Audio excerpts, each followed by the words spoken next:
Welcome all of you for today's first live session of economic operations and control of power system.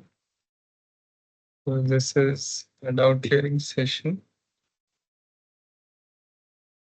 My name is Gagan Meena and I am a PhD student in Electrical Engineering Department at IIT Bombay. This is the agenda for live sessions. We'll be following this, and if you have any suggestions, you are always free to add. We can change the flow. This is what I have been following in previous courses as well.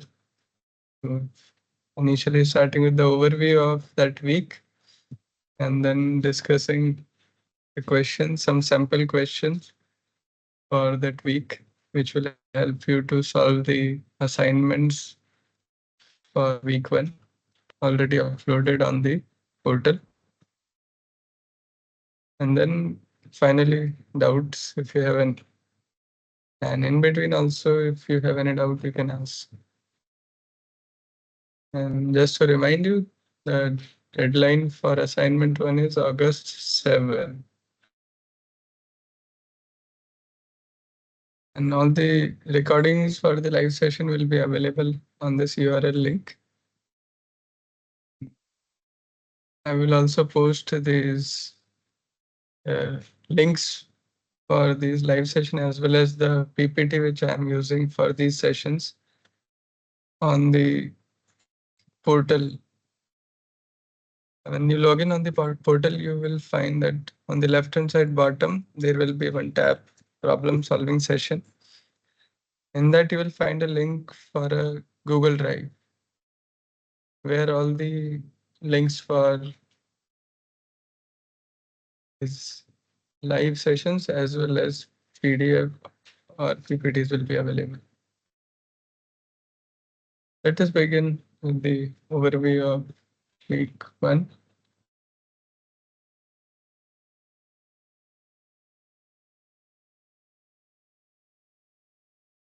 The week 1, almost all the weeks, the 12 weeks, each week will be having 5 lectures, so total 60 lectures. And then based upon that, you'll be having some assignments. Initial first assignment for this week, when it is simply a theoretical assignment, no problem solving or any numerical is there. But in the upcoming, starting from the next week, there will be numericals in the assignments as well. Because this course is little bit mathematical. Not little bit, I would say it is very much mathematical, especially optimization. But throughout the course, we'll be discussing different techniques of optimization for solving power system relevant problems. So before moving ahead, I would just like to have a quick introduction of all of you. Is it possible? Since we are only 4 of us here, so I think we can have a quick introduction.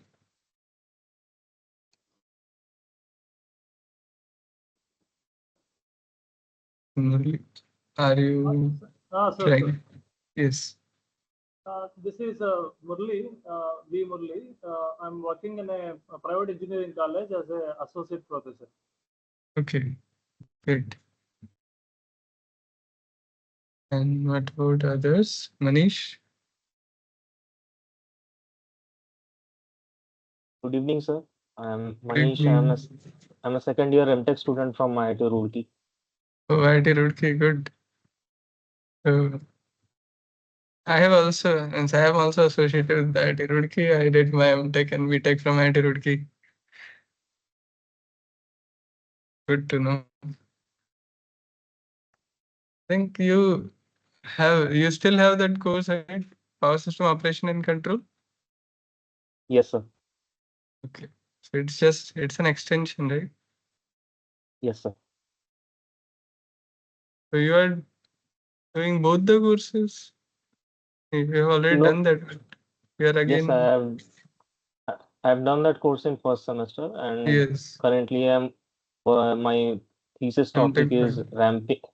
ramping capability of spinning reserves. So it requires a bit of optimization. So I'm Mhm. pursuing this course. So you are working with whom? Professor Deep Kiran. Okay, okay, good. So, and Jayashree,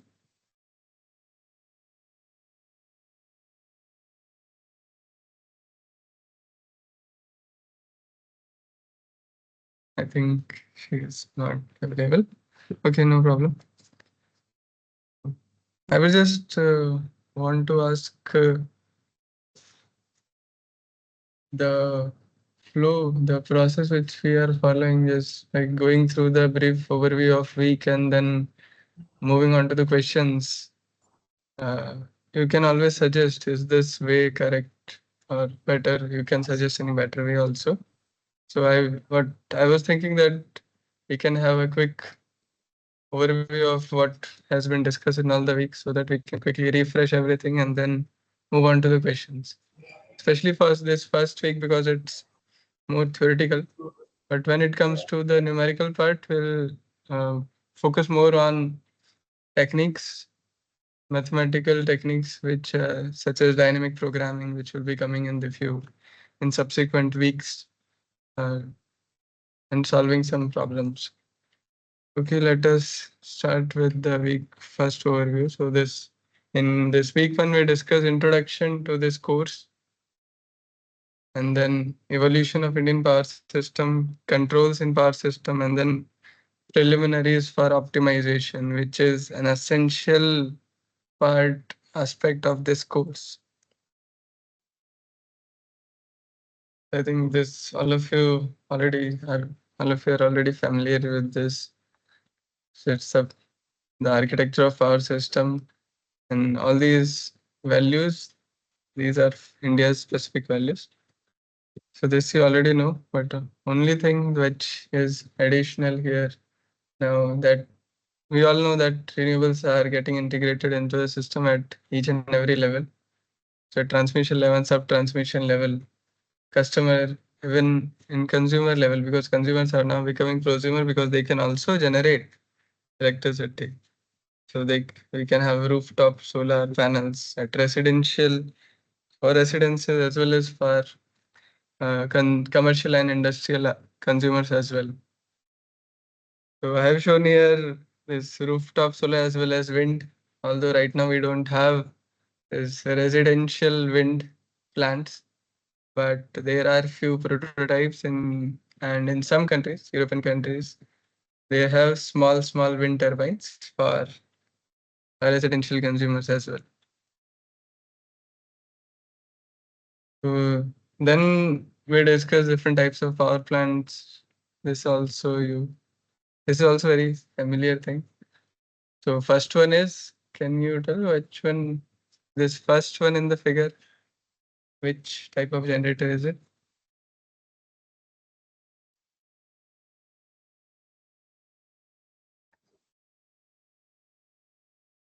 Uh, Not audible.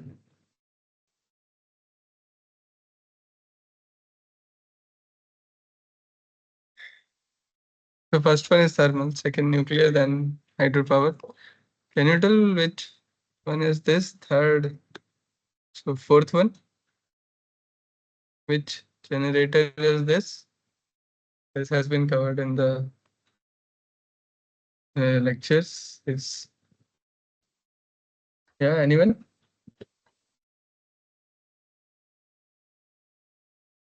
Pumped The storage. pumped hydro power plant. Yes, correct. So this is pumped hydro, and you can see that there are reservoirs.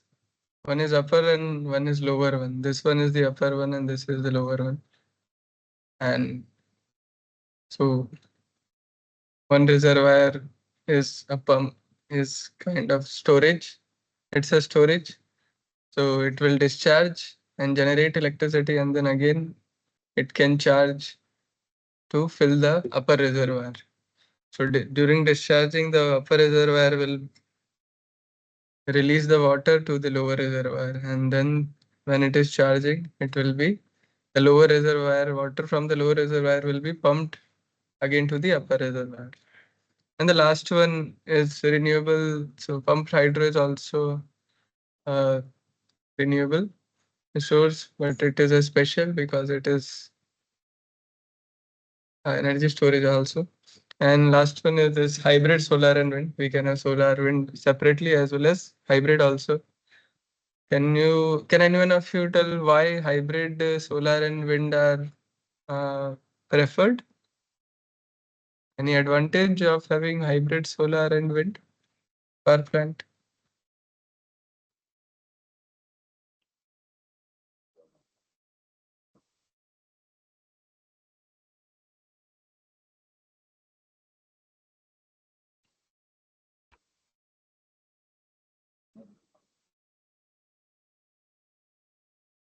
You'll get power from both the solar and as well as the wind.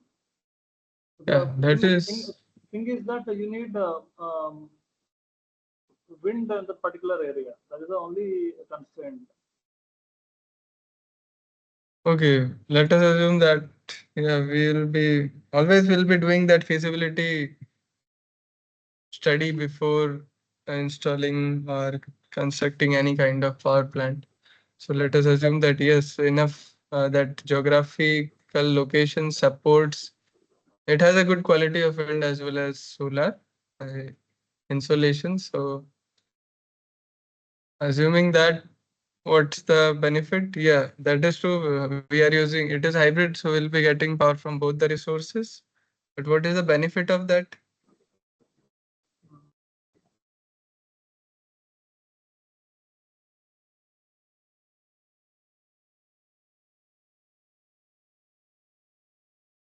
So have you heard of this word capacity factor or capacity utilization factor? Hmm.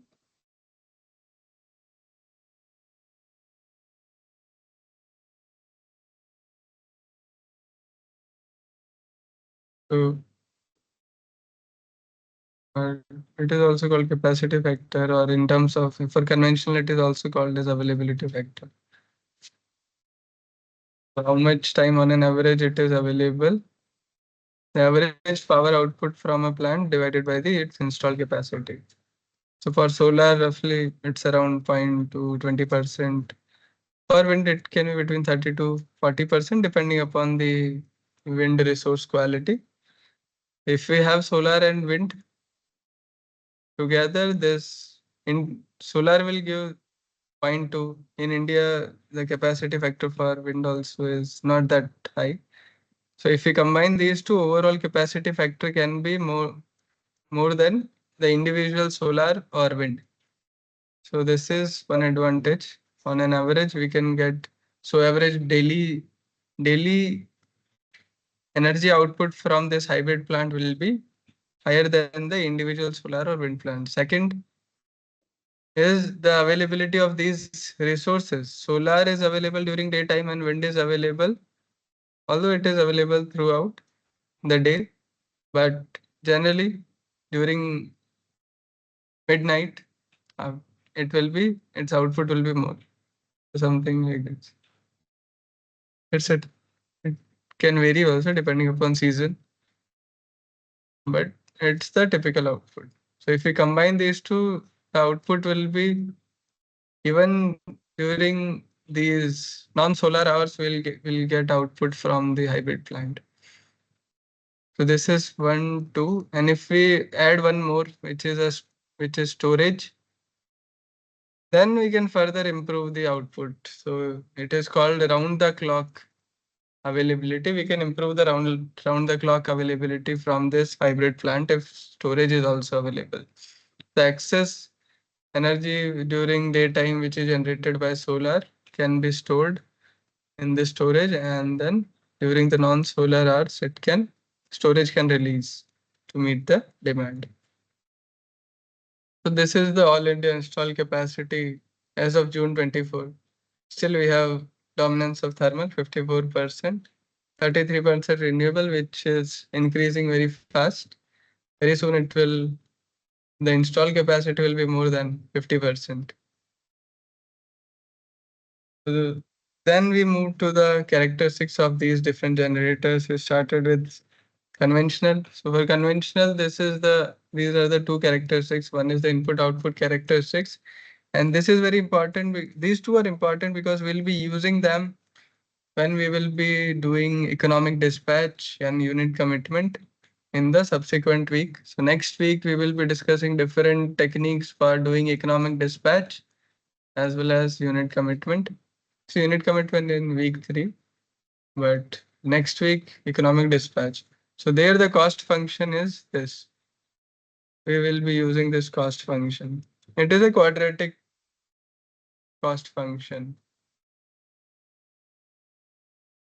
And but it is not starting from 0 because generator has some inherent limit on how much minimum and maximum it can generate. It's design constraint of any thermal generator.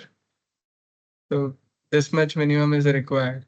And there is also a limit on maximum, which is always applicable for any kind of equipment. One is this heat rate. It is, although it is BTU divided per hour, and if we multiply this heat rate by fuel cost, then we will get the cost, dollar per hour, cost of generation. So if we differentiate this curve, then so this is a quadratic curve, and if we differentiate it, it will become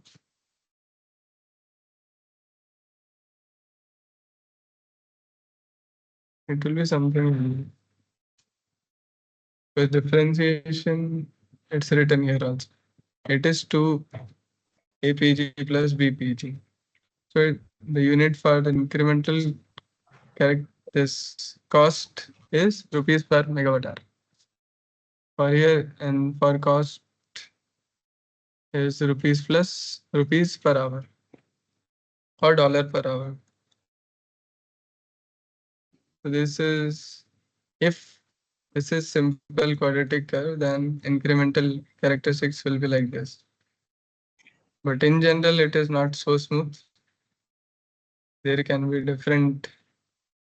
So because of valve, we know this curve will be very different, and the incremental curve is not like this. It is something like this, a discontinuous and non-convex characteristics.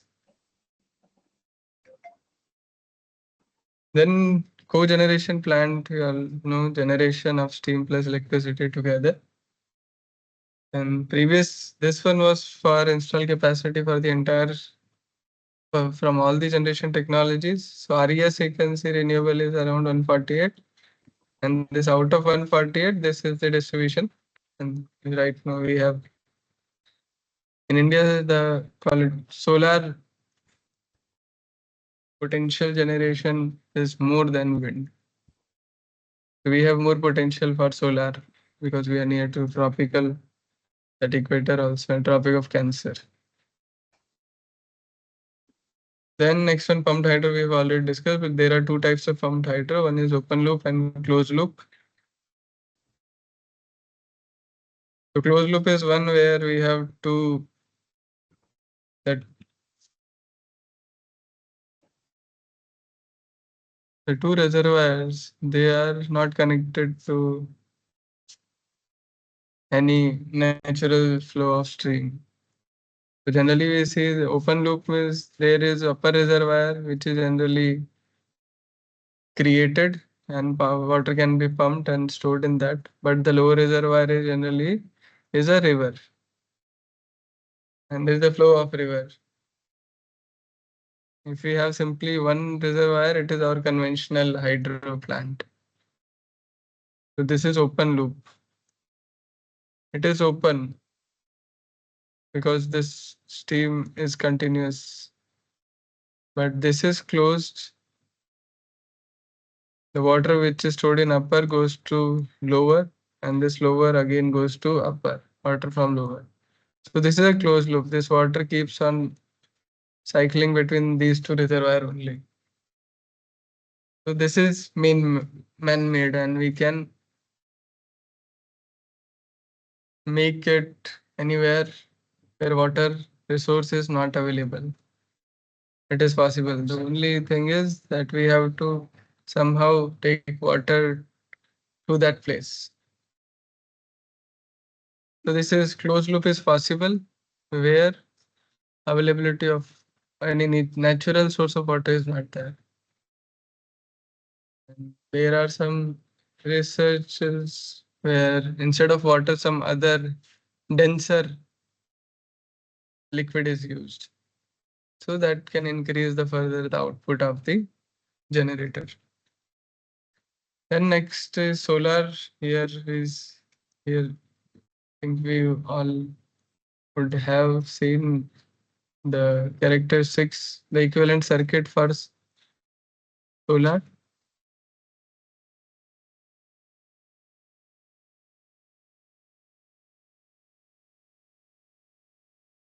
And the IV and PV characteristics also.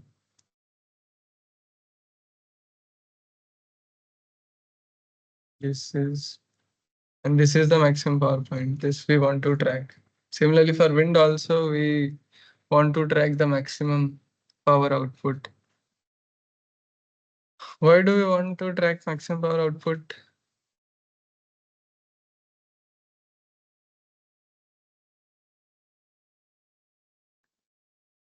To get maximum output. Yeah. So why do we want to track this maximum power always?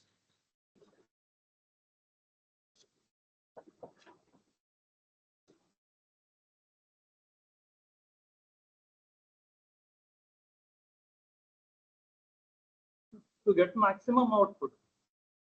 Yeah. So we always, irrespective of what is the curve, what is the condition, the irradiance level or the temperature, because the temperature will shift, will result in a shift in these curves.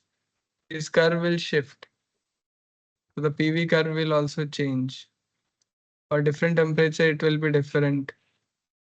So if temperature or irradiance changes, we always want to remain at this maximum point. So we want to track this point. That is why we need this.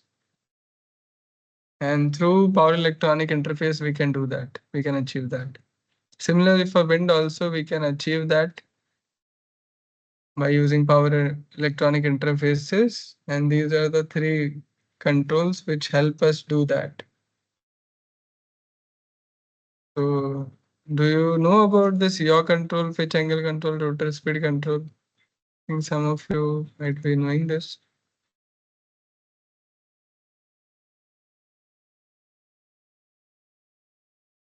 So this is actually in this course we are simply giving a introduction, a brief very quick overview of all this. Otherwise, there is a separate course for wind and solar themselves. It's a very big topic. We are simply touching these, so you can just. I think most of you would have already in some other courses have studied all these things.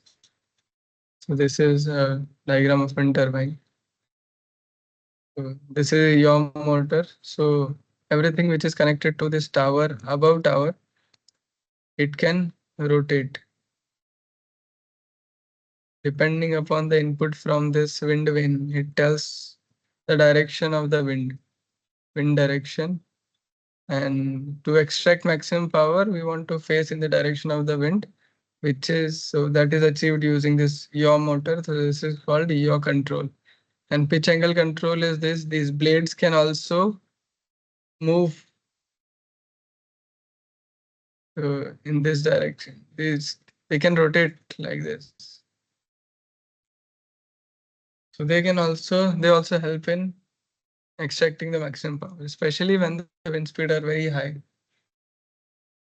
So by rotating their angle, changing their angle, we can change the angle and still get the rated power. Otherwise, we would have to stall the turbine because of very high wind speeds, because it will damage, it can damage. To overcome that, pitch angle can be changed. So these are some list of PV plants. I will upload the slides. You can go through these. You can see. And these are for floating solar PV plants, and then wind turbine. So can you guess what is the maximum power output of a single wind turbine or onshore?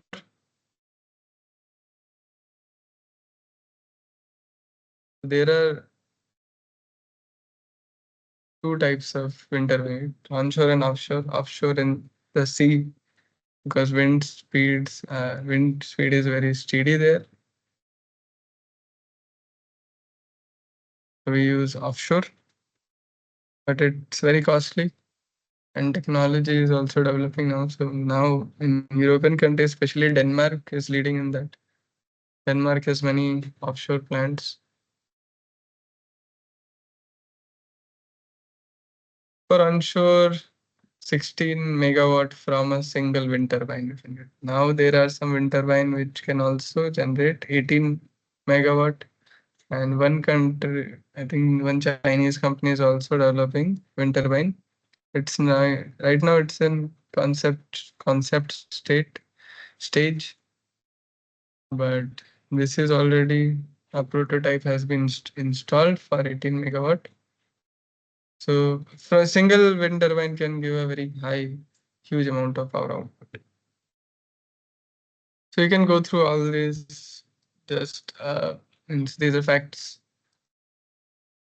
Then moving on to energy storage, we have different types of energy storage. Can you give an example of each of these?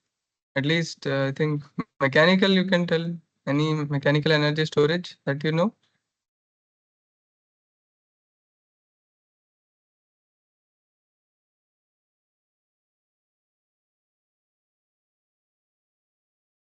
Anyone?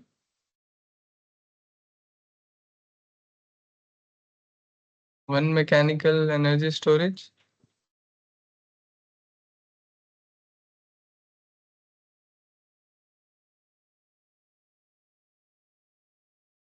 Gear trains, sir. Which one? Gear trains. Gear trains.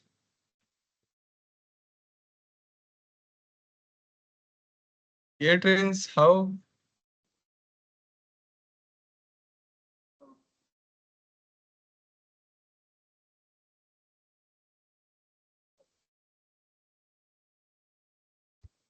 So any other example?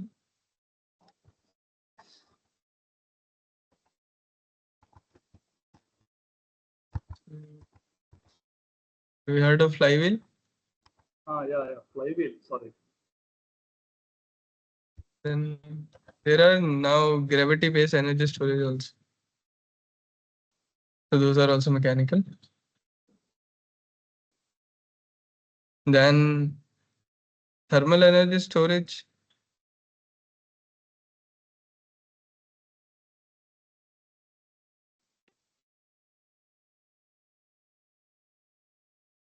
Chemical, you can say it's hydrogen. Some ammonia is also under research. Thermochemical are these batteries, different types of batteries. We have solid state batteries, flow batteries, metal air batteries, metal ion batteries. So most popular is lithium ion. All of us are using it in our gadgets. So this is the most popular. Then we have sodium sulfur also, which is also used for grid scale energy storage, mostly in Japan by NGK Insulator. There is one company. Then lithium ion, everywhere you can find now, in India also. Thermal, you can say molten salt. energy storage. One is sand battery is also there. Hence they call it a sand battery. They store the heat the sand to a very high temperature, and then it can be maintained. That heat can be maintained for several days, and that can be used to generate steam and can be used for heating purpose in for residents. Especially, it is for those countries where extreme winters are there, very common. Okay, so next topic was the evolution of Indian power system. First, we went through the history. This is the history, all know. So important thing was this interconnection of all the 5 regional grids. Now we have all the 5 regional grids are interconnected, and we have one single grid working at 50 hertz. Then next topic was the green energy corridor. So green energy corridor, can you tell what is green energy corridor and why do we need it? Why was this required?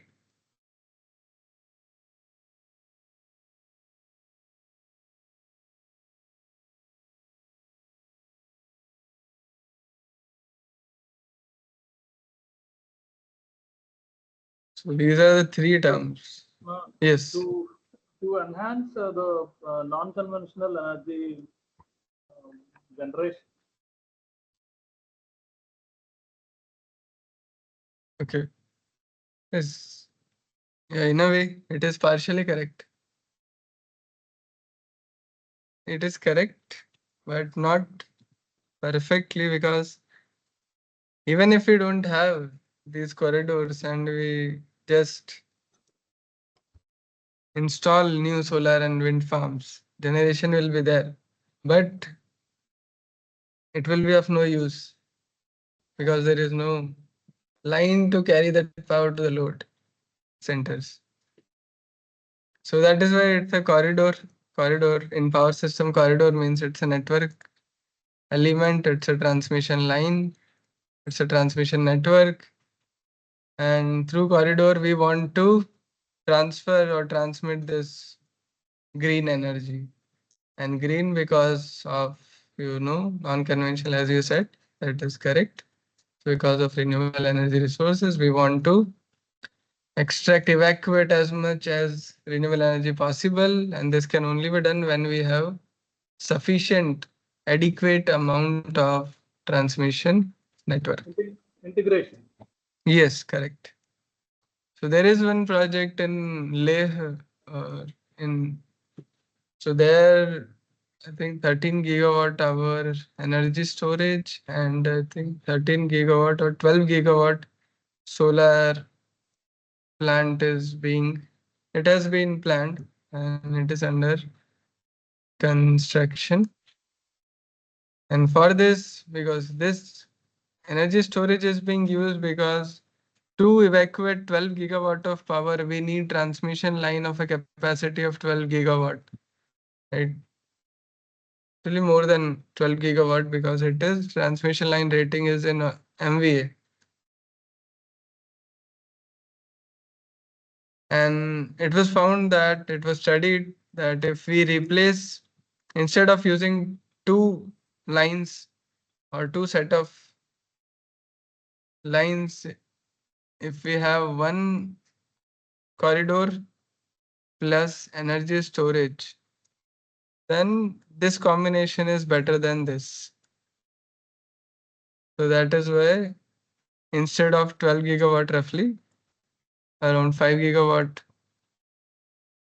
capacity of transmission corridor plus 13 gigawatt hour of energy storage was planned finally.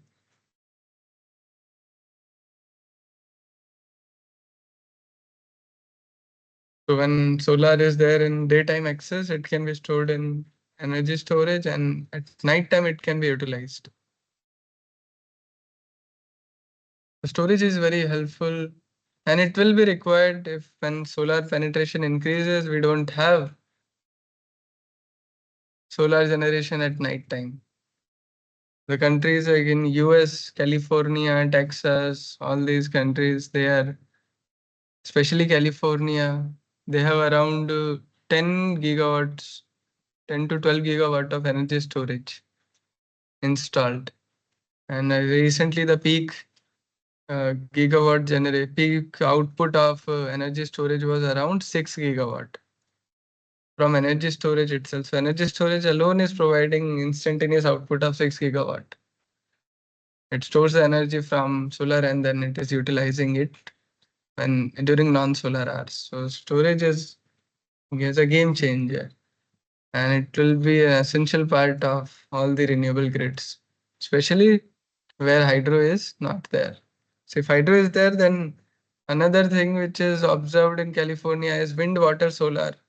So if we have wind plus hydro, which is W water or hydro, plus solar. So this combination also for last, I think 98 days, last 98 days, the system has been around for 5 to 6 hours. Only wind, hydro and solar are able to meet the entire demand for around maximum 5 to 6 hours in a day. So if we have hydro also sufficient, then this combination is also, and this is also good because hydro has its natural inertia. The problem with renewable is that it reduces inertia. That is one of the problem, right? But if we have hydro, then that problem is also resolved to some extent. It can provide the inertia. So this is also a good combination, but for that, all the countries don't have that much adequate hydro resource. So we have to rely on energy storage also. Then we discuss different regulatory authorities, CEA, CERC, SLDCs, STU, CTU, these transmission network planning has been separated now. And earlier PGCL was doing it, now CTU and STU are doing. Then short-term transaction of an electricity, which involves different power exchanges, demand deviation settlement mechanism, and then distribution companies, they purchase the power. Can any one of you tell how many power exchanges do we have in India? 1, 2, 3. There are three options. I think two. Okay, which are those? Uh,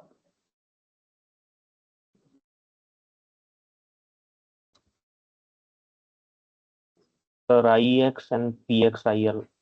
PXL. Okay, yeah, these two are correct. So do we have one more, or do we have only these two?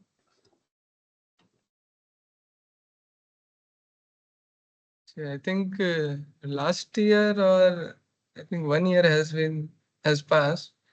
Before that, we were having only these two, and IEX is the dominant power exchange. Most of the power, and quantum of IEX is more as compared to PXIL, and one is the Hindustan Power Exchange Limited, HPX, but its third one is this Hindustan Power Exchange Limited. That you can also see. But these two are, because this is new one, so it's quantum of power, which is the participants, generators, and discoms are very less in HPX right now. But we have these three power exchanges. Then last topic was this smart grid concept. Okay, these were the theoretical topics. Then we moved on to the control part, which is, yes, mathematical control topic is control is involved in this. As the name of the course is also economics and control of power system. The control part is here. Automatic generation control is the, also we say this is the primary frequency regulation. method which is used for primary frequency regulation. So can you tell me what is AGC? What is the function of AGC? AGC One, is to control the frequency by controlling the generation. yes, yes. So very Depending upon important. the change in load, it Yes. So that is the first thing, very important that it main important one frequency regulation is the important key aspect of AGC. So it wants to, its first function is to restore the frequency when it deviates from 50 hertz. It may not always be possible to restore the frequency back to 50 hertz, but yes, it will restore it to a new equilibrium point. And if that new point, let's say our nominal frequency is 50 hertz and the new restored frequency is, let's say 49.7. AGC has been able to restore the frequency to 49.7, not 50 hertz, let's say. Then this difference will be met by other regulation mechanisms, frequency regulation mechanisms. So we have secondary and tertiary frequency control mechanisms also.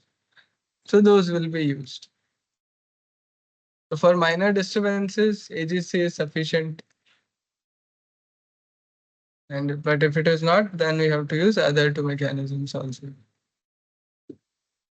Then second is it will reallocate generation to keep that generation for new dispatch at economic dispatch. And another very important thing is to, because we have these 5 regions, right? 5 regional grids, and they have different corridors between them. So they are interconnected. And we want to keep these line flows within the limit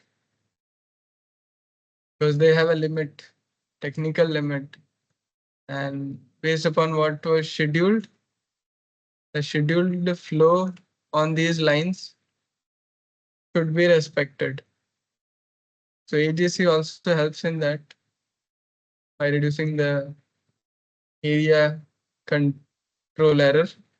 So it keeps that interchange. All these are interchanges. So interchange with other area at the scheduled megawatt.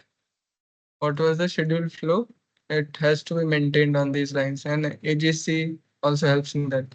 The last one is to monitor and control the generators as they ramp up and ramp down. So does AGC also help in voltage control? that is AVR, automatic voltage regulator. Yes, correct. So voltage control is a part of other mechanism. AGC is for frequency control. Okay.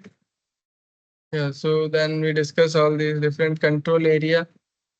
First, for this, we need the modeling of generator, how to model generator, the turbine model, load model, then governor model, droop characteristics we have. So why do we have this droop characteristics with a negative slope? Can we not have a characteristics like this with a positive slope? What will happen if we have this characteristics as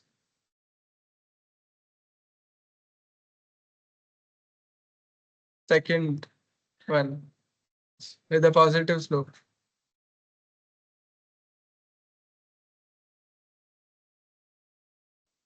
As the load increases, frequency also increases with positive slope.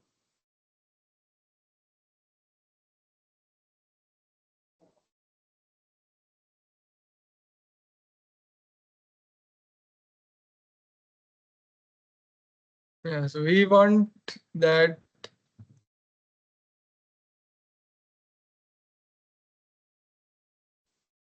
suppose initially frequency was 50 hertz and Because of increase in load, the frequency reduces.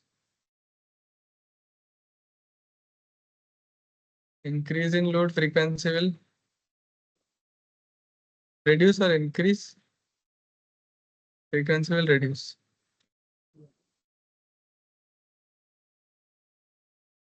So in that case, so this is a new frequency. Increase in load, the frequencies will reduce.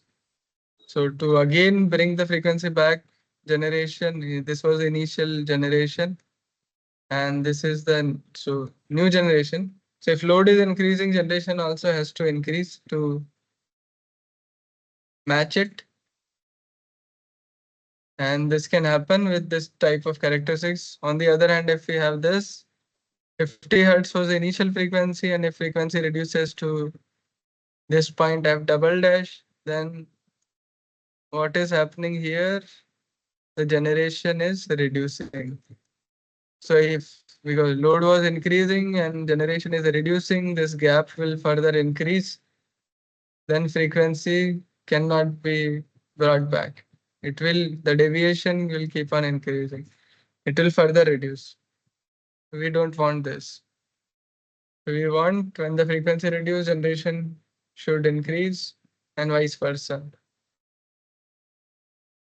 That is why when all these generators are connected in parallel, they are able to share the load with their different group characteristics.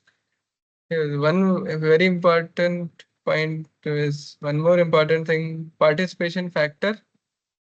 This you will also come across in different papers when you read papers on optimization techniques, maybe robust OPF. So, and has anyone heard this term, robust optimal power flow?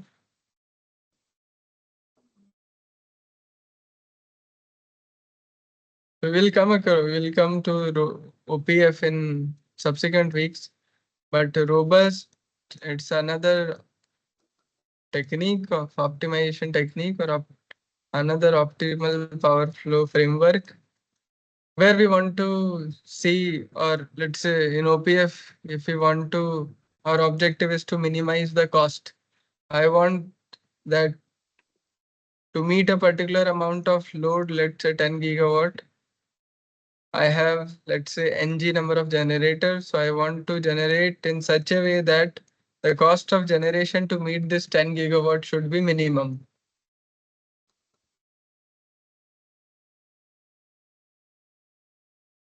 But I don't know this demand.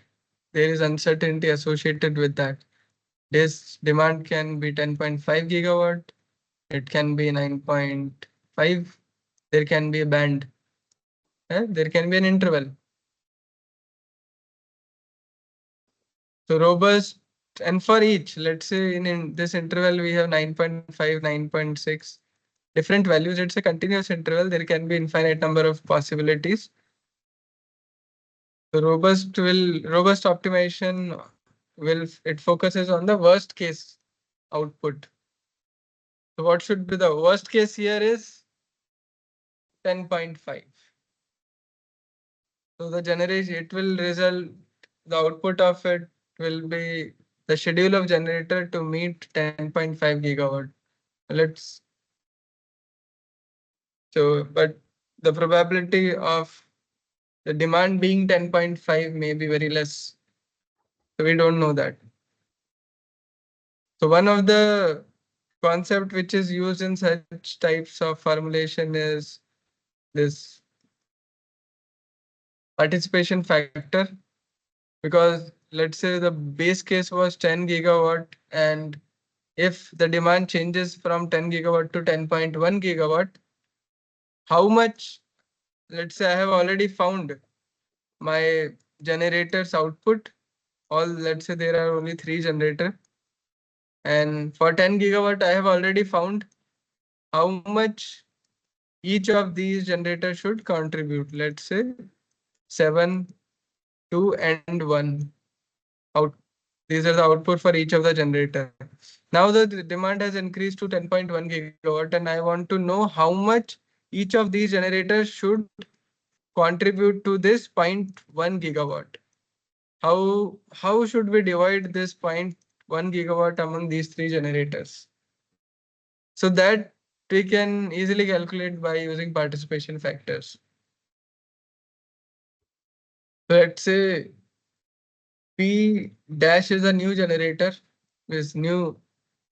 So these are P1, P2 and P3, and new generation is P1 dash, P2 dash and P3 dash. So P dash or IPI dash for ith generator is equals to P base. So this is the base generator, or here I have not used, let's say, let us call these are the base values for 10 gigawatt. Base value plus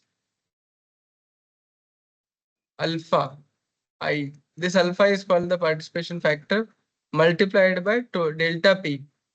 And delta P here is 0.1. So this is known, and this alpha is also known. Based upon these generators characteristics, we know alpha also. And if we know Pi base, we can easily calculate Pi dash.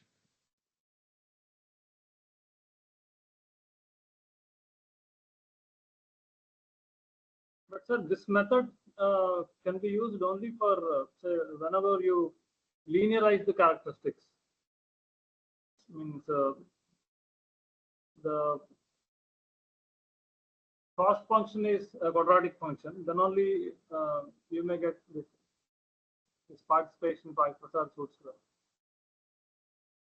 Yes, that is true.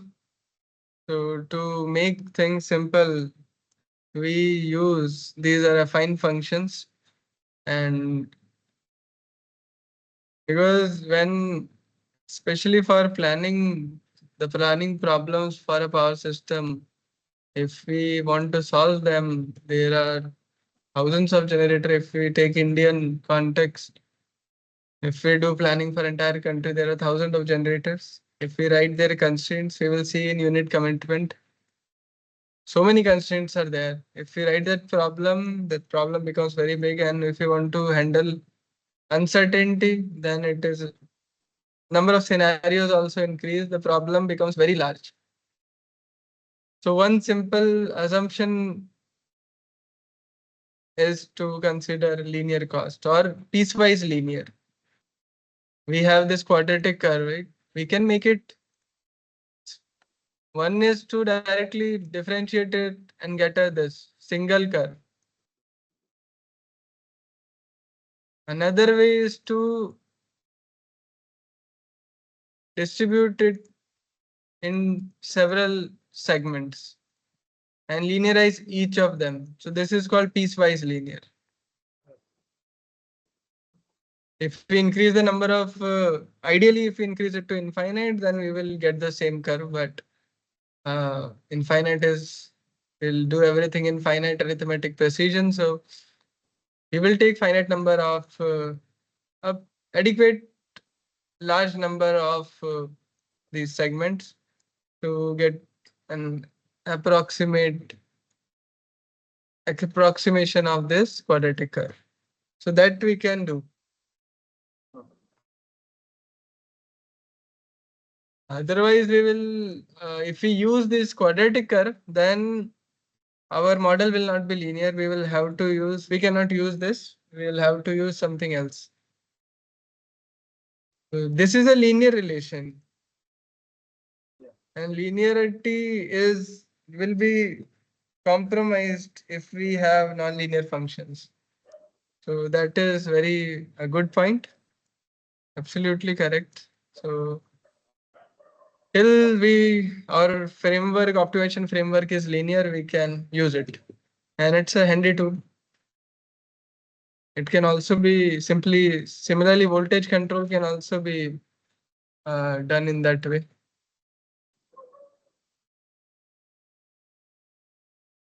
But one thing is, for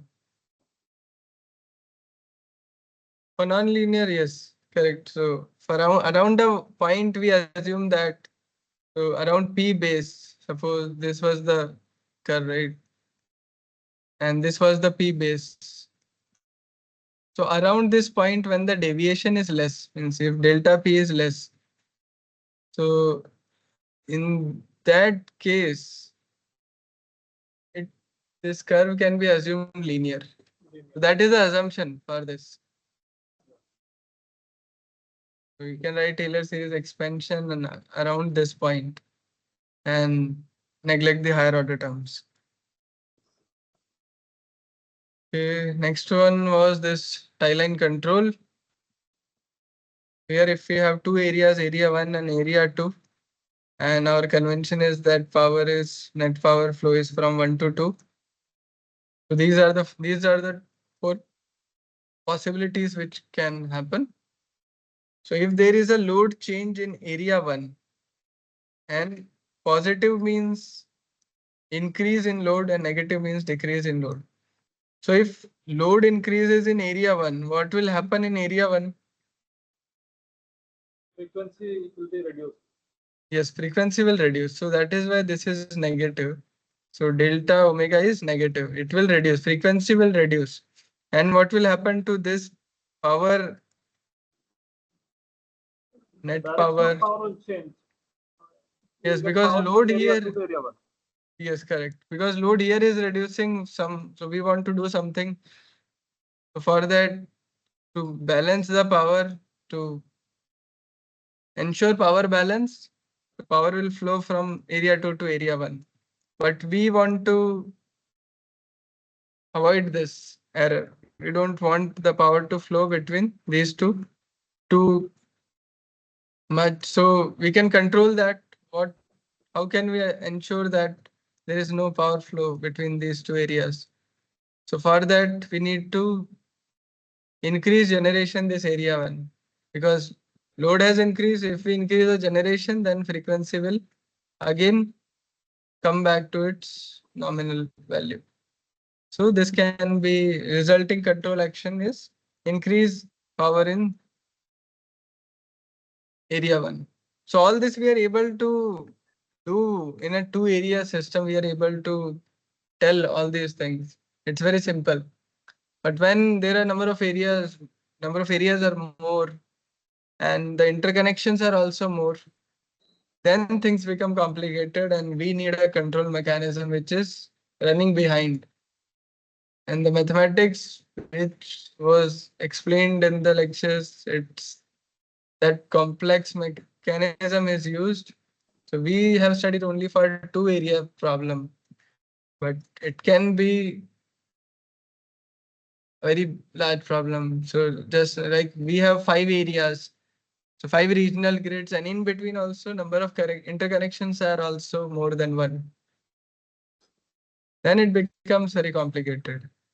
So, but for simplicity, if we understand the simple case, then we can apply it for the complex also. So it's very important to, whenever we are trying to understand a complicated problem, start with a simple case study and try to analyze it fully, and then move to a bigger one.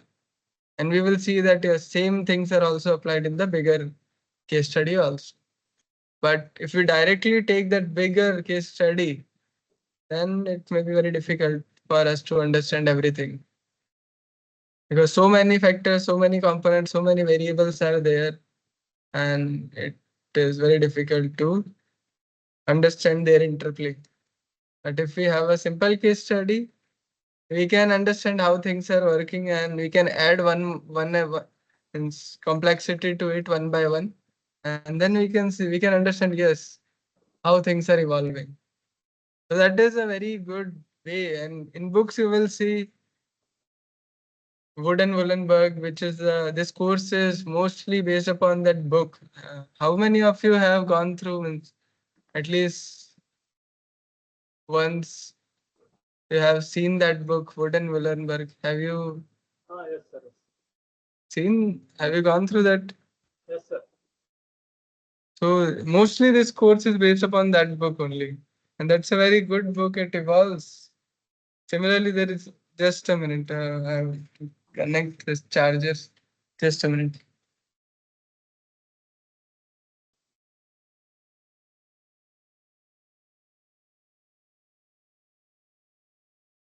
Sorry. So this power system operation and control, Wood and Bullenberg is a classical book, and in addition 3 you can find some good some new topics also. It's a very good book. Similarly for markets, if you want to study markets, then there is a book by Daniel Kirsten.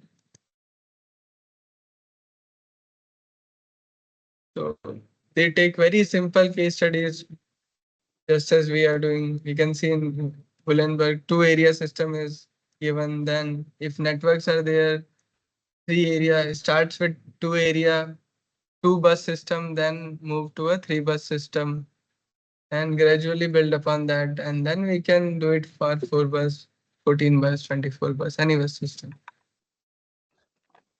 So whenever you are trying to do anything, write any paper, develop any concept, start with a simple case and develop it, make it complicated, and then increase the size of the system. Okay, so Sir, next one, yes, are we implementing AGC in India in any yes. generating station?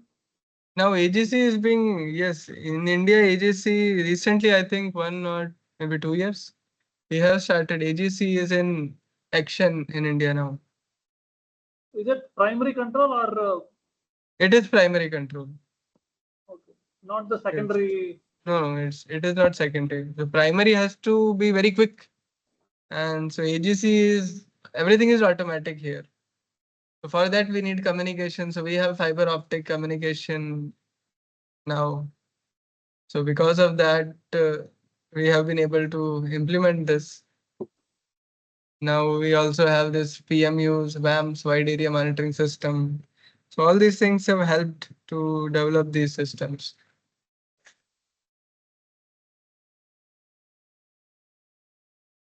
Okay, so next one is this.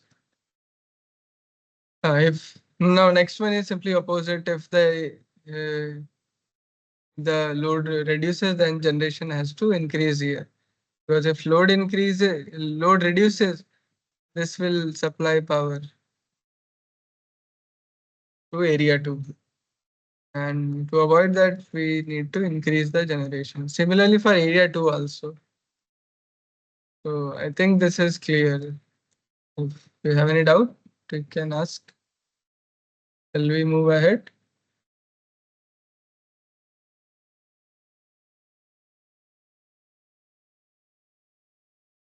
Okay.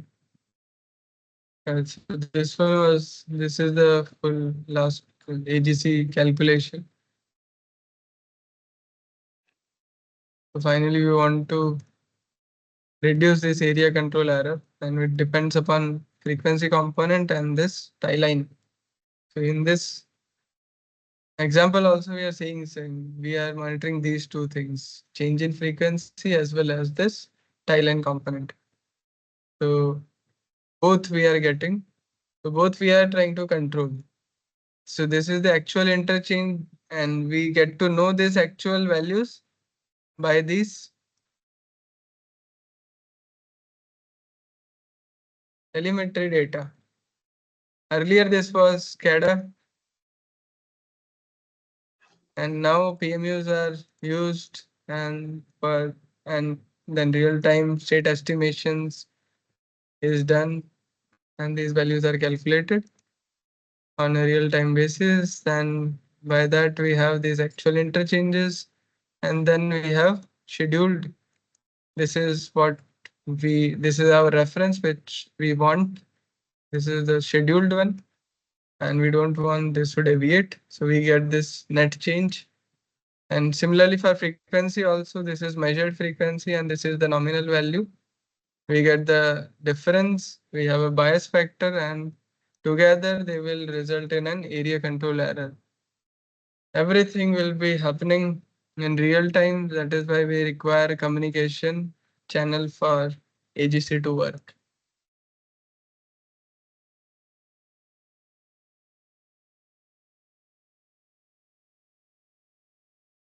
Okay. Next one is the last part of this week one was optimization, which is the backbone for this course. It's very important thing. So any optimization problem has, we'll start with, let me add one page here.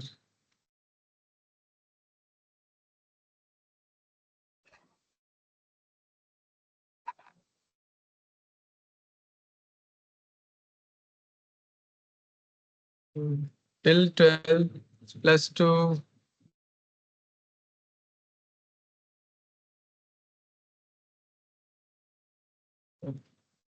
Yes, any optimization problem, any general framework for optimization problem is like this. And we have six. This one is called the objective function, which can be minimized or maximized.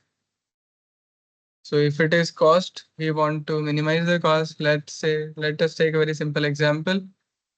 Let us say I want to buy a new phone. So my objective, my goal is to get a new phone. Should be at a least cost, minimize the cost of purchasing the phone.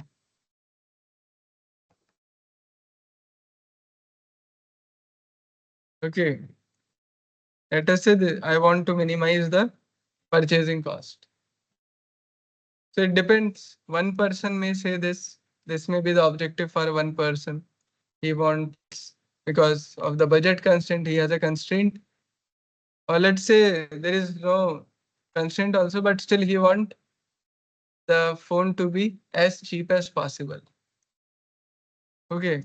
If there is, that is the only requirement for him, then this is called unconstrained optimization. There is no constraint. He simply wants a phone with the least cost. And let's say this is the our function x square fx is equals to x square. This will be 0 here.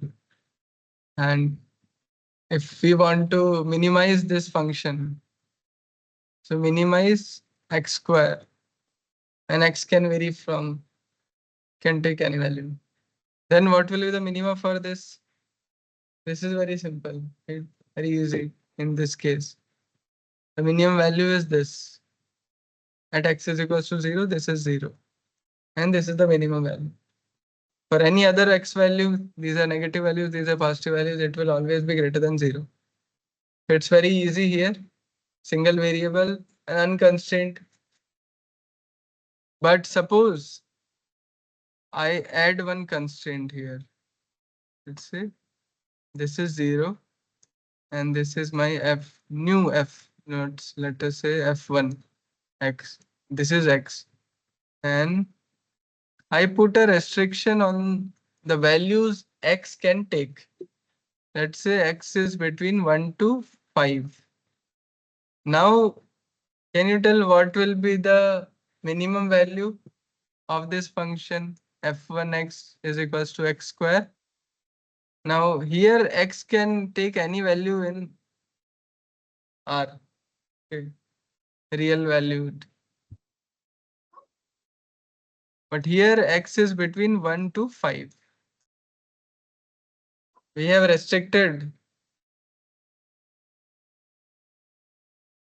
the values for x. Now can you tell what will be the minimum value here? For this case, it was 0, where there was no restriction on x. So this is case 2, where we want to minimize this function subject to some restrictions. There is a restriction that x should lie between 1 to 5. So in this case, what will be minimum value? equal to 1. 1. Yeah. Yes. So minimum will be at x is equals to 1 because it's a monotonically increasing function. So f1 of 1 is 1 here. So if we move to our example of phone, then I can have a constraint that is the budget. I have a constraint on budget. That budget should be, my budget is 50K. I want a phone within, it should be less than 50K. Then I can have other constraints like RAM. RAM should be at least 4 GB. Like storage should be at least 128 GB. Okay, camera specification, let's say it should be at least 50 megapixel. Okay. So all these are constraints. But I want all these things in such a way that I get a phone which is less than 50K, meeting all these specifications. So this is a constraint optimization problem. I have constraints in meeting my objective or goal. All these are inequality constraints here, but we can have equality constraints also. So equality constraint can be that I want only a Samsung phone. So my preference for company is only Samsung. So this is a equality constraint. Right? This has to be satisfied. But instead of this, if I write that company can be, it can take some values within a set. Let's say Samsung, I have options for Apple or MI. Then it is not an equality. There are some, I have range. Okay. It, similarly, so this is example which from our daily life, but similarly we can, in general, any function, any optimization problem can be written in this way: minimize or maximize. But minimize is our uh, conventional form because these we also call, we look for convexity or convex functions, convex. So these are convex functions, and for convex function we know that always there is a, whatever minima we get, or if it is a concave function, whatever maxima we get, it is a global maxima. We need not worry whether it's a local or global. So in this function, there is only one minima. But if we have some function like this, then there are several minimas, local minimas possible. And depending upon where we start, if I start optimization from here, I will end up to this point. If I start here, I will end on this point. So if function is not convex, then it is difficult. Problem can end in local minimas. So convex function mean if we draw a line on that function, then the function between the 2 points where the line intersect the curve will always remain below that line. So if you see, these are the 2 points and this is our function, and this function always lie below this line. So this is a, that's why it's a convex function. If we take a function like this, then it is not convex because between these 2 points, this function is not below the line. So this should be satisfied for any 2 points on the function. So this is not a convex function. So it's a property of convex function that the minima or maximum will always be global. So our linear program, all these mathematical optimization frameworks, linear program, quadratic program, they are convex programs. And we always get the global. That's why we want to formulate our problem in these standard frameworks, models, because we are sure that we will get the global optima. So these are equality constraints and these are the inequality constraints. So this function can be of single variable x. Here, this is a single variable, one dimension, or it's a two dimension, but there we have only one independent variable, one dependent variable x only. But if we have more than one, it becomes a multi-dimensional problem. And for single dimension, we know that all the f dash x has to be 0 and f double dash x, if it is positive,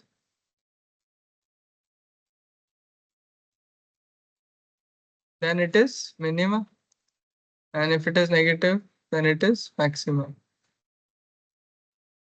So f first derivative gives us information about the tangent, gradient, we call it gradient. Second one, or slope. Second one gives us idea about curvature. So this is a positive curvature. That is why here the second derivative is positive. Negative, this is negative curvature. So second derivative gives information of curvature. But if it is 0, then we cannot. So these are the conditions. I think you already know. So just brief overview. If n is odd, then it becomes inflection. If it is even, then positive it's minima and negative is, sorry, positive is minima and negative is maximum. Similarly, for multivariable, we need to find partial derivative, or we can also find the Hessian matrix. If Hessian is positive semi-definite, then we say that it is a minima. Otherwise, you can use these conditions also. So that both things are same. So this is for unconstrained optimization. We can directly find out these derivatives and calculate. But for constrained optimization, we have to meet other conditions also. So this is not sufficient. And that's why we use this Lagrange multiplier. And so Lagrange multiplier and KKT condition when inequality constraints are also there. Yes, so another thing is this, we have different types of optimization problems.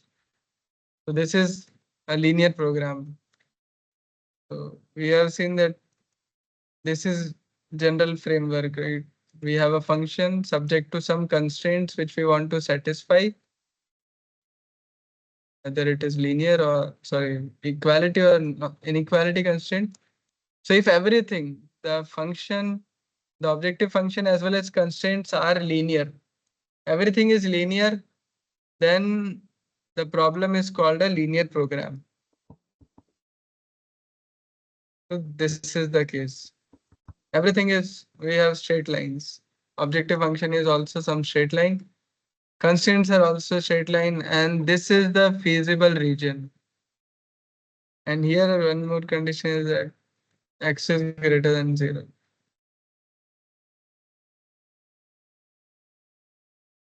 So this is the feasible region. So x1 and x2, this is x1, this is x2. x1 and x2 are greater than 0. So x1 greater than 0 means this region. x2 greater than 0, sorry, x1 greater than 0, yes. And x2 greater than 0 is this region.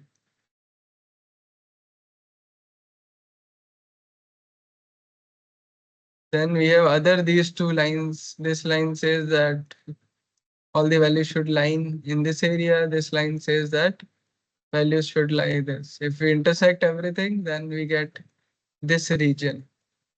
So our solution should lie in this region. So this is called the feasible region.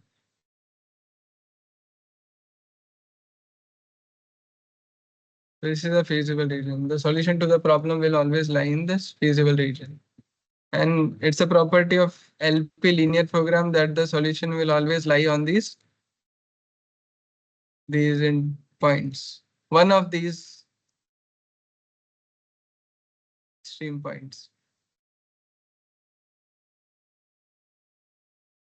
Okay, so here x1 and x2 can take any value from, if it say x1 can take from here to here, x2 can be from here to here, any value. It can be integer, non-integer, anything. It will be positive, but it can be on continuous scale. It can be any value, decimal. Same thing if we restrict that x1 or or either of x1 or x2 or both x1 and x2, if they are only integer, then the problem translates to this. It becomes a mixed integer program. That means the x1 and x2 can take only discrete values. Here it was only they could take any value on the continuous scale. But here they can be 0, 1, 2, 3 only up to some n value. And let's say n2 for x2 and n1 for x1. So this becomes a discrete space. Now feasible points are, you can say these. These dots are the only possible outcomes. So here we can compare. If the x1 and x2, if these two can take continuous value, then solution could have been this. Right? But because we have restricted x1 and x2 to be integer, now it can move to these points. It will move. Certainly, output will not be this. It will change. So it depends on the nature of the problem. In power system also we have integer variables when we will do unit commitment. So there is simple example is we say that we saw that curve, right? The cost curve. This is our cost curve. It's a quadratic curve. Let us say, to make it simple, right? We take the linear incremental curve. This is P minimum and this is P maximum. So we want to minimize the cost of production, which is here 2AP plus BP. We want to minimize this.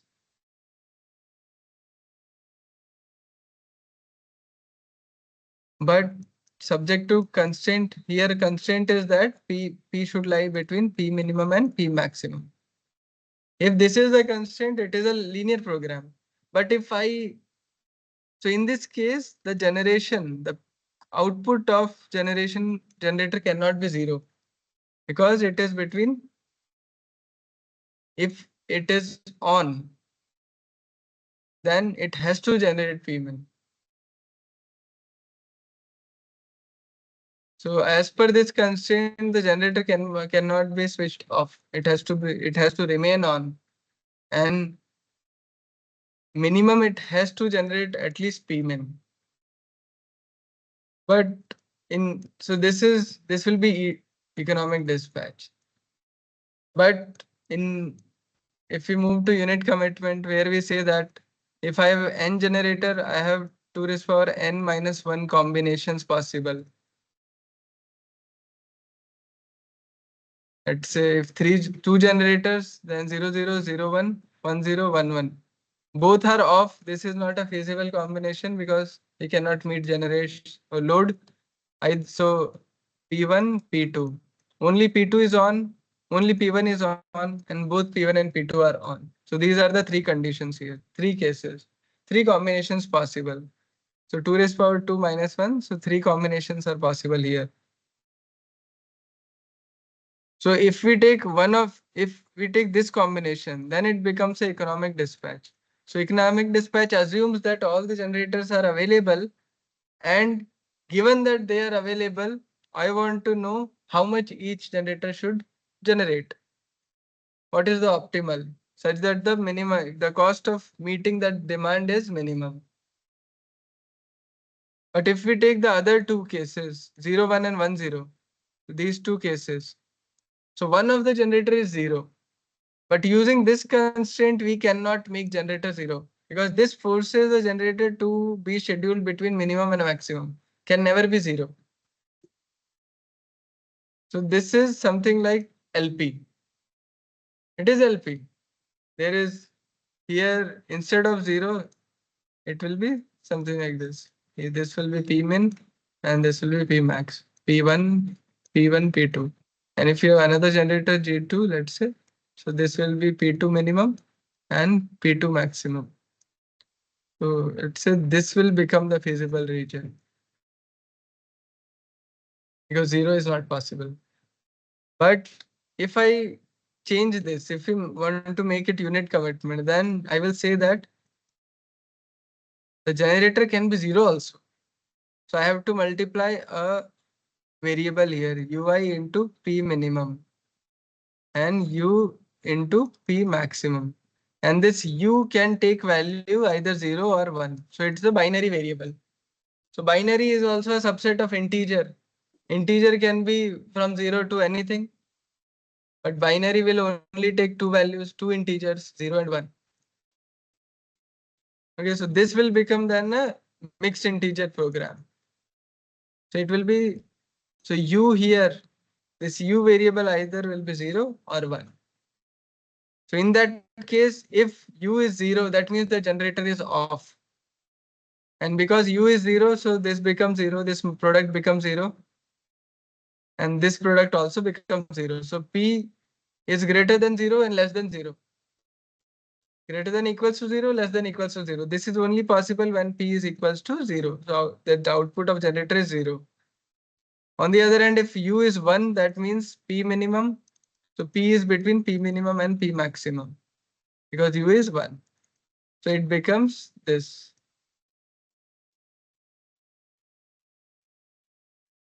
So this is simple case for unit commitment and economic dispatch.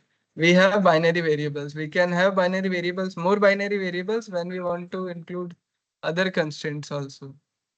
So we will see more constraints in unit commitment. Okay. Similarly, these are linear framework. If we have non-linear objective function or constraints, then it will become a non-linear program. And if we have integer variable in that also, then it will become a mixed integer non-linear program. A special case of this non-linear program can be quadratic program or SO second order cone program or semi-definite program SDP. All these are convex and special cases of non-linear programs. So what is this SQP, sequential quadratic programming? Sequential quadratic programming. So this is also another way, but these are, I think this is a question in your in this, right? No.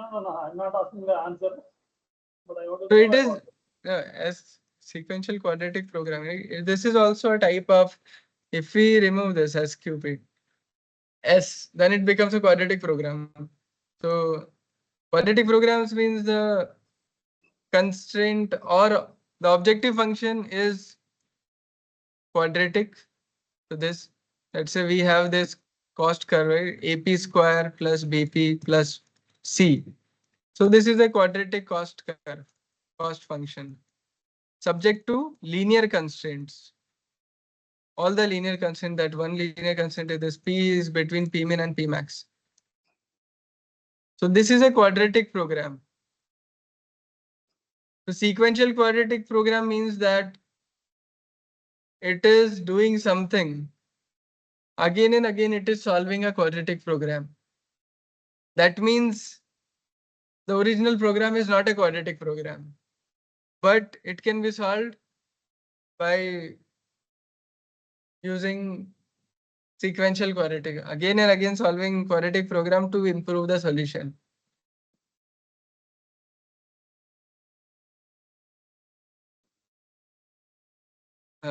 Is it clear little bit?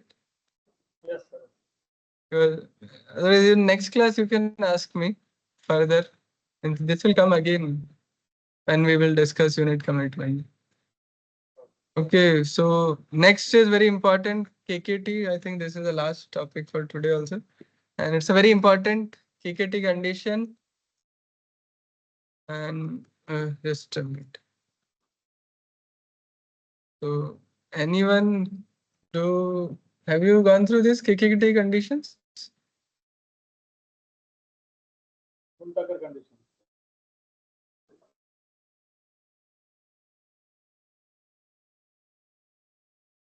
If we have this function, right, minimize f of x subject to some linear constraint, let's say omega I is equal to 0, x, and x is here, x is in Rn, x is a vector here,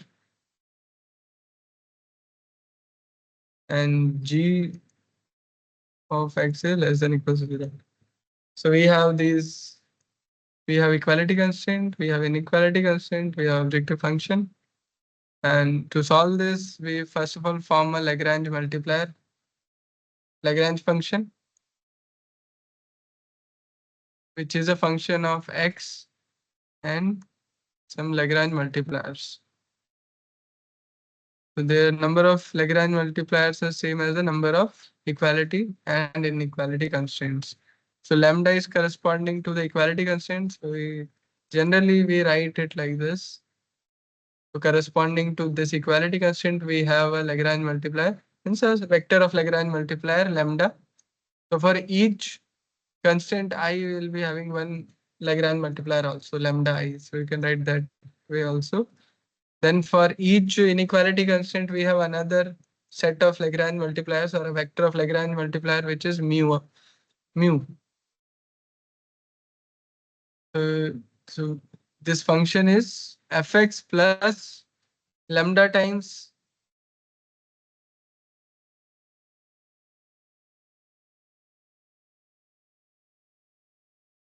we can write it in the form of vector also, or here it is written in the form of a product. Here you can also write it like this: lambda transpose into omega plus mu transpose into g of x. Or in summation form, you can write like this.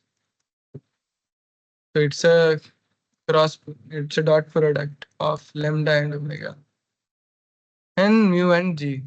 So we want to multiply each of these equality constraint by their respective Lagrange multipliers lambda and inequality constraint by their respective Lagrange multiplier mu. So this becomes our new objective function, and now we want to, now it becomes an unconstrained optimization problem.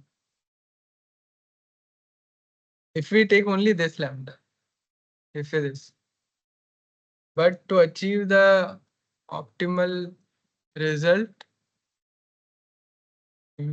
this function should satisfy certain condition, which are these four conditions at the point of optimality. So these are the four optimality conditions.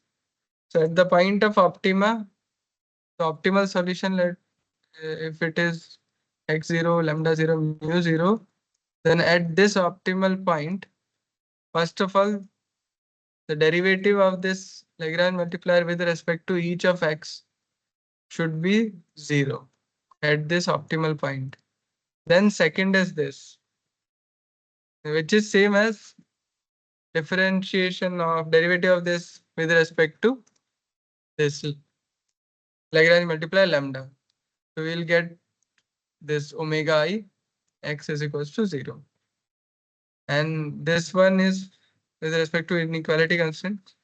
So these are same as these two constraints, but these two should hold at the point of that optimal point. So these three are familiar conditions. These two are already there in the problem itself, and this we already know for equality constraint. We have already used this, but the additional constraint or condition is this complementarity slackness condition, which says that mu I into gi should be 0 and mu I 0 is greater than. So here this lambda is a free variable. It can take anything, a positive, negative value, or it can be 0 also. So that's why we don't have any condition over lambda here. But for inequality constraint, these Lagrange multiplier have to be positive. They need to be positive. So out of these two condition, so that I call it 1, I call it 2. So either one should be satisfied.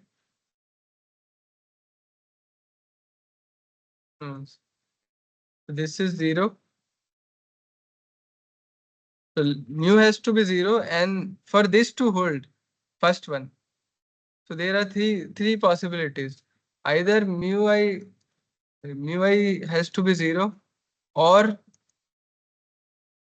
g of x, gi of x is 0, or both are 0. The product is 0.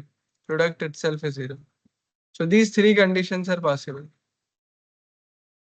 So under any of these three, this can happen.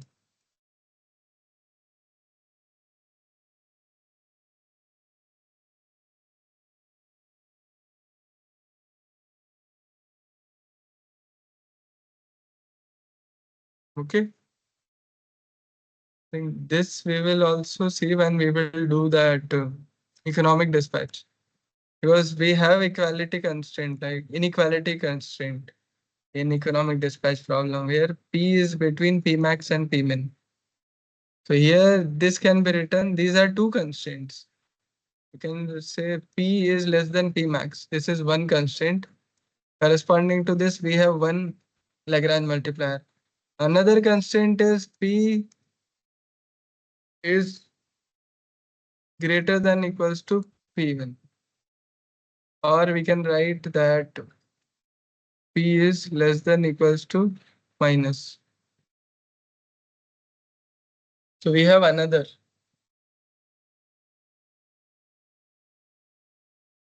minus P, another Lagrange multiplier. So this condition, first one says that mu1 into P minus P bar is to be 0. So let's say P1, P1. And mu2 into minus P plus this is 0.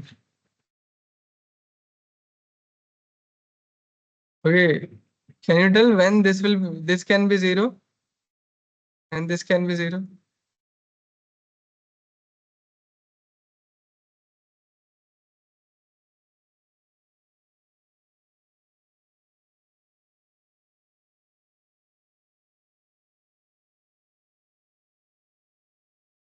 So Gx here is this.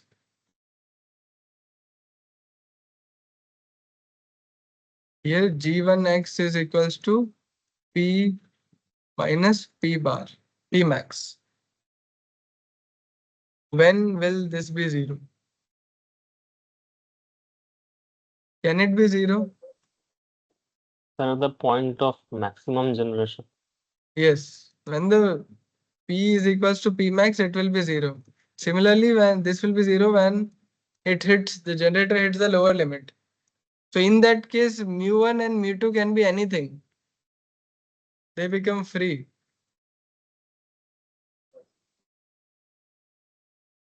But if the generator is strictly between P min and P max, to satisfy this constraint, because this is non-zero, so mu1 and mu2 has to be 0 in that case.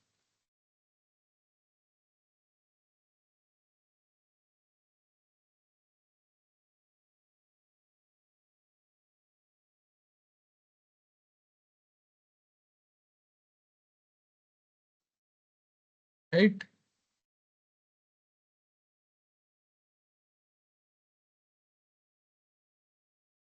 So this we will further see, but these are the four conditions that you should remember. Using these four conditions manually, we can solve a simple 2 generator, 3 generator system, but when the number of generators increase, it becomes very difficult. So we use these tools, optimization solvers, to solve these types of problems when the scale of problem is very large. Actually, power system problems are very large. So we use different solvers. Have you used any solver, optimization solver? Yes, sir. Which one? Sir, Gurobi. Okay, Gurobi. Yeah. So Yes, sir. Gurobi. So Gurobi is a solver, and where are you writing your code? MATLAB. MATLAB. Okay, so you are using MATLAB Gurobi interface. Yes, sir. So in MATLAB, you are using that problem-based solver. Yes, sir. Okay, so you have once you have worked with that. Good.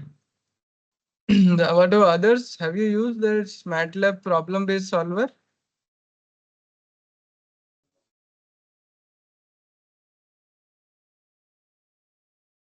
In the course, if you go to the description of this course, you will find some what we call them, some online courses, small courses, which can help you to write codes. Although in the exams or in assignments, codes you'll not be asked to write codes, but if you want to follow and write along, then you can do that MATLAB on-ramp optimization on-ramp course. It's a optimization on-ramp MATLAB course. It's a very short course, and this course will help you to understand, to become familiar with this problem-based solver. Others are this, uh, what do you call them? Other another are problem name, which I'm not able to remember. In MATLAB, if instead of problem-based solver, if we want to do optimization, then we have to use specific optimization framework based solvers, functions like linprog, or it is for linear program, intlinprog for integer linear programming, and similarly genetic algorithm for nonlinear. QP quadprog is there for quadratic programming. So these are the two ways you can do optimization in MATLAB. Either use this, you'll have to specify these Ex is less than equals to B. This is a standard form for inequality constraint. And the fx optimization function becomes C transpose X. So you need to specify A, B, C matrices in these. But if you use problem-based solver, the MATLAB will itself obtain these matrices. You can simply write your problem in this form. Let's say objective function is 5x plus 3y. I want to minimize this. And you can write it in the same way. No need to calculate these matrices. MATLAB will itself, on its own, it will do it. And constraint is something 5y greater than 5 something. So it is very good to use that. And all the other commercial solvers, they use this type of methodology where you can write your code in the form of equations as we write on paper, in the form of mathematical equations. So this is also done. This is same. This is an example. Similar. This is up. Let us go move to questions now. Sample questions for week 1. So this is the first question. Which of the following power generation technology is considered most efficient in terms of heat rate? So what do you think? Which one is the correct option? Thermal, nuclear, hydroelectric? I think last two are out of Means they are already eliminated because they don't have heat rate characteristics. So we have only these two options. Out of these two, uh, which one do you think is more efficient?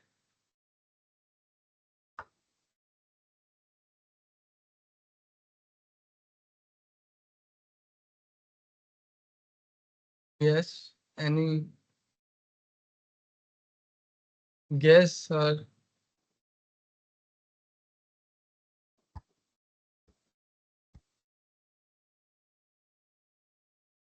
can you tell?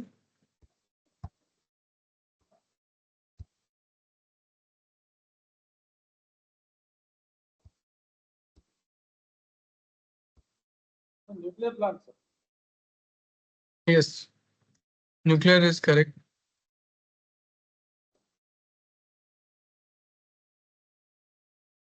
The more the heat rate, less will be the efficiency. That means more the heat rate means that for a 1 unit of, let's say, the heat rate is, it's a dimensionless quantity, but still we generally write it in the form of the MBTU, British thermal unit, divided by BTU per kilowatt hour. And 1 kilowatt hour is equals to 3412 BTU. So heat rate is input in terms of, this is a thermal input and the output is electrical.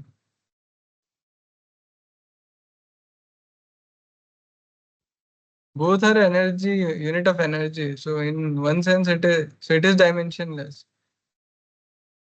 So it is the amount of heat, the input required to generate 1 unit of output, 1 kilowatt hour. So more the heat rate, less will be the efficiency, right? More input is required. That means heat rate is more. That means more input is required to produce the same 1 unit of electricity. So if heat rate is high, that means efficiency is low. And for thermal power plants, the heat rate is higher as compared to the nuclear power plant. That's why it is nuclear are more efficient than thermal. Now, generally thermal have efficiency of 30 to 40%. But if for these super critical thermal power plants, it is little bit more. We can increase it. It is little bit more, maybe between 40 to 50% we can get. So recently in this budget also government has announced 800 megawatt of supercritical thermal power plant. Second one is, what is the primary purpose of green energy corridor in India? So I think we have already discussed and I think you have already answered. So which one is the correct? Integration of renewable energy sources. Sir, B, sir, B is the answer. yes, B, correct. So we want to integrate, develop and promote development and integration of renewable energy sources. Third one, which of the following is a good attribute of a good powers? Sorry, good is, which one is an attribute of a good power system? High transmission losses or limited capacity. I think reliable and secure operation. Yes. Why not this one, centralized control and management? That is also, but more than that, we need reliable and secure operation.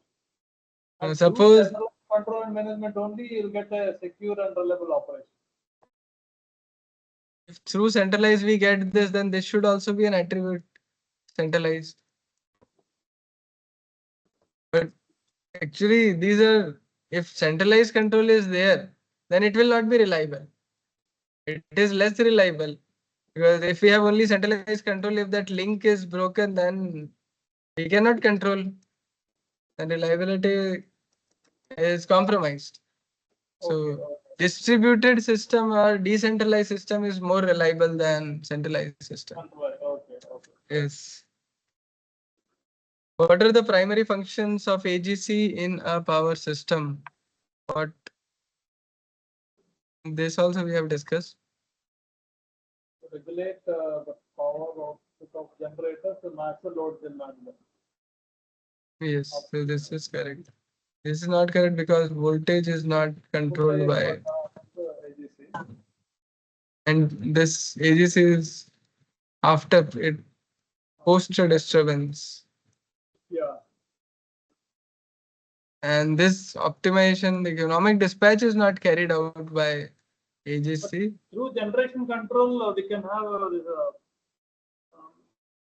we can adjust the power generation economically once after Yes, the frequency is adjusted. yes. But economic dispatch is carried out separately. Separately, yes. Yes. In the context of the optimization problem, what are the KKT condition used for?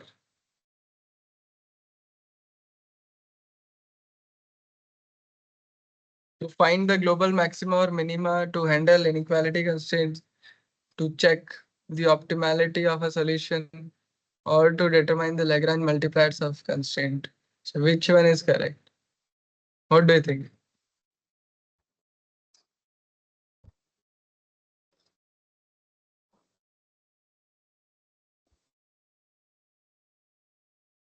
This is for checking the condition. Which one? Optimal. Whether it is This one? optimal. C. Yes. Correct. To check the optimality of the solution. Then next one is, what is the main objective of the linear programming problem? To find the optimal solution for a system of linear equations. So this is saying we want to solve Ax is equals to B. Second is to minimize the sum of squared residuals in a regression model. This is saying that I want to minimize this. I think C to minimize or maximize the linear objective function subject to linear constraints. Yes, correct. So this is saying that minimize some C transpose X subject to Linear Ax is constraints. equals to B, or Cx less than equals to D, and X is greater than equals to D. So have you seen, I think this you would have seen, right? In state estimation, we use this. Sum of squared residuals. We want to minimize least. This is also called the linear least square. Least square minimum. Yes. Linear least square estimation. Linear regression also same thing. Yeah. Next one is next question. What is the purpose of any RC control performance standard in the power sector?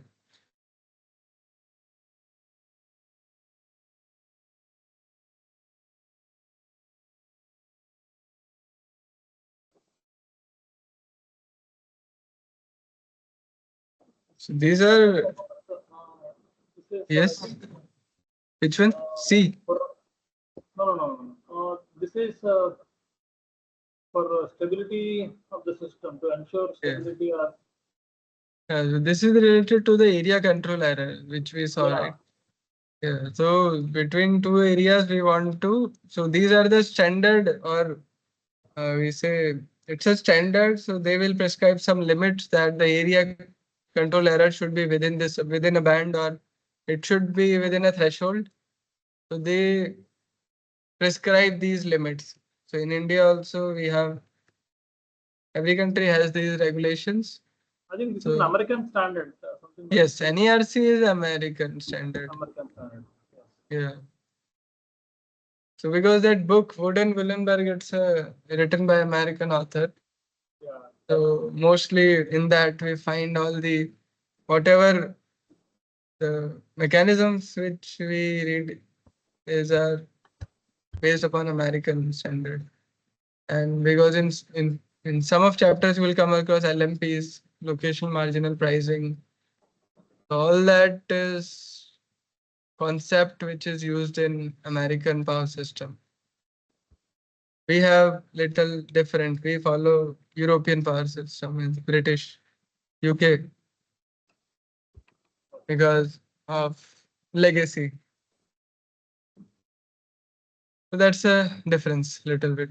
So but these are standards meant for area control error, and that is why we want to. This is for the to ensure the reliability and stability of the system. Okay.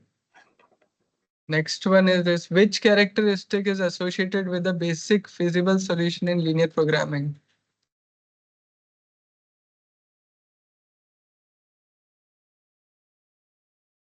I think today I could not complete that simplex method. I think that is a simplex method. I think you know, right? Simplex method for solving linear program.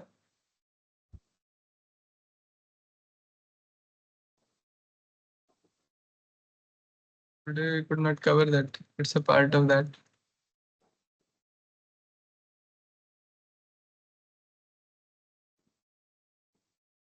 But still we can answer this question. It is so feasible solution we have discussed. What is a feasible solution?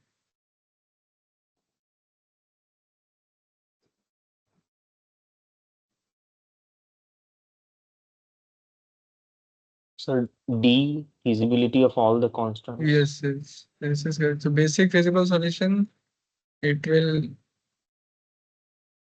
result in feasibility of all the constants, but non-basic feasible solution, they may not do so. That is why we divide the, and you would have seen in the session, that lecture, we divide the variables into basic and non-basic. The basic one is a square matrix associated with that, and non-basic is a different matrix. Because of that linear dependence, the matrix can even become singular in some cases. So that is why this simplex method is an iterative method. We have to see all the combinations, possible combination.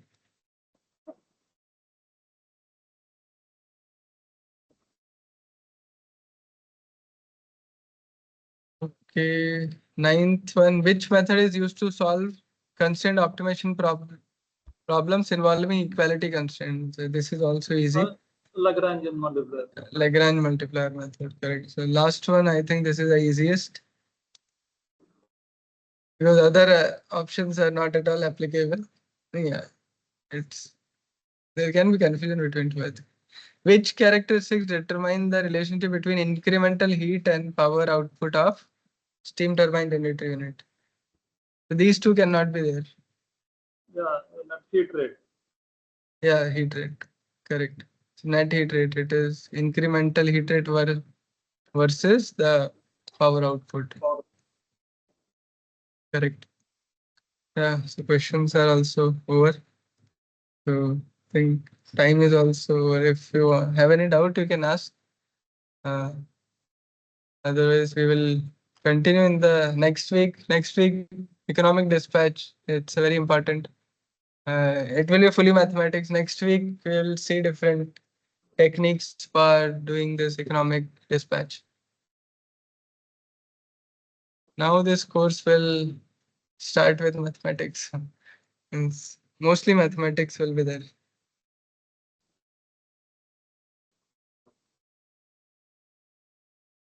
So, any doubts? So is this way correct that first we go through the overview of week material and then take up the questions? Because today it was theoretical, so questions didn't take much time. Otherwise, next time, maybe because if numerical questions are there, that will take time. So that's why I took more time to have a brief overview of the week material. Thank you very much, sir. Thank you for joining. Thanks. Thank you. Let us meet next Tuesday, same time. Okay. Thank you very much. Thank Okay, you. bye. Bye.